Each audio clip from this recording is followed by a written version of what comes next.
ಗೋಪನಹಳ್ಳಿ ಗ್ರಾಮ ಪಂಚಾಯಿತಿ ಕಟ್ಟಡ ನಿರ್ಮಾಣಕ್ಕೆ ಬಿಡುಗಡೆಯಾದ ಅನುದಾನ ದುರ್ಬಳಕೆ ಆರೋಪ ಅಳ್ಳ ಹಿಡಿದ ತನಿಖೆ.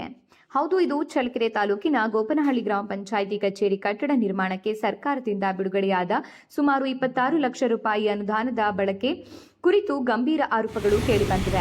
ದೂರುದಾರರ ಆರೋಪದಂತೆ ಮಾಜಿ ಶಾಸಕ ಬಸವರಾಜ ಮಂಡಿಮಠ್ ಅವರ ಶಿಫಾರಸು ಪತ್ರದ ಮೇರೆಗೆ ಅಂದಿನ ಗ್ರಾಮೀಣಾಭಿವೃದ್ಧಿ ಮತ್ತು ಪಂಚಾಯತ್ ರಾಜ್ ಸಚಿವ ಕೆಎಸ್ ಈಶ್ವರಪ್ಪ ಅವರು 2021ರ ಜೂನ್ 22ರಂದು ನೂತನ ಗ್ರಾಮ ಪಂಚಾಯಿತಿ ಕಟ್ಟಡ ನಿರ್ಮಾಣಕ್ಕೆ ಅನುದಾನ ಬಿಡುಗಡೆ ಮಾಡಿದ್ರು. ಆದರೆ 5 ವರ್ಷಗಳು ಕಳೆದರೂ ಕಟ್ಟಡ ಕಾಮಗಾರಿ ಪೂರ್ಣಗೊಂಡಿಲ್ಲ. ಈ ಮಧ್ಯೆ ಸುಮಾರು 12 ಲಕ್ಷ ರೂಪಾಯಿ ದುರ್ಬಳಕೆಯಾಗಿದೆ ಎಂದು ಆರೋಪಿಸಲಾಗಿದೆ. ಈ ವಿಚಾರವನ್ನ ಗ್ರಾಮ ಪಂಚಾಯಿತಿ ಸದಸ್ಯರೊಬ್ಬರು ಬಹಿರಂಗವಾಗಿ ಪ್ರಶ್ನಿಸಿ ಧ್ವನಿ ಎತ್ತಿದ ಬಳಿಕ ಉಳಿದ 14 ಲಕ್ಷ ರೂಪಾಯಿಯನ್ನ 2022ರ ನವೆಂಬರ್ 15ರಂದು ಗ್ರಾಮೀಣ ಮೂಲಭೂತ ಸೌಕರ್ಯ ನಿಗಮಕ್ಕೆ ಚೆಕ್ ಮೂಲಕ ವರ್ಗಾಯಿಸಲಾಗಿದೆ ಎಂದು ತನಿಖೆಗಳು ತಿಳಿಸುತ್ತಿವೆ ಎಂದು ದೂರುದಾರರು ಹೇಳುತ್ತಿದ್ದಾರೆ. ಆದರೆ ಹಣ ಸ್ವೀಕರಿಸದ ಸಂಬಂಧಿತ ಏಜೆನ್ಸಿಯು ಇಲ್ಲಿಯವರೆಗೆ ಕಾಮಗಾರಿ ಪೂರ್ಣಗೊಳಿಸದೆ ಮೌನ ವಹಿಸಿದೆ ಎಂಬ ಆರೋಪ ಕೇಳಿಬಂದಿದೆ.